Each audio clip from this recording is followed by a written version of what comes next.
उदाहरण दिलं तशा पद्धतीने झालेलं आहे. तर येणाऱ्या भावी पिढीच्या भविष्यासाठी, येणाऱ्या भावी पिढीच्या भवितव्यासाठी आपल्याला एक संघ होऊन या मोर्चात सहभागी व्हायचं. बरं, आता ही रस्त्यावरची लढाई झालेली. सुप्रीम कोर्टाचे 5 न्यायाधीश तुम्हाला सांगतो 2022 मध्ये 28 ला सुप्रीम कोर्टाच्या जजेसने हे मान्य केले की याच्यामध्ये गट करण्याचा अधिकार महाराष्ट्र शासनाला आहे.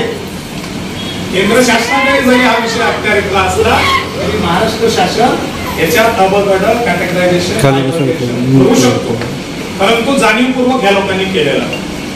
जेव्हा न्यायाधीश आपल्यापेक्षा हुशार आहेत त्यांना हे कळतंय, 10 राज्यातल्या लोकांची ही मागणी आहे त्यांना हे कळतंय, तर महाराष्ट्रातला समाज मागतोय तर हे चुकीचं मागत नाहीये. कोणी तुमच्या डोक्यात घालत असेल की हे समाजाच्या विरोधात आहे, जातीच्या विरोधात आहे, तर हे कृपया करून तुम्ही तुमच्या डोक्यात घेऊ नका.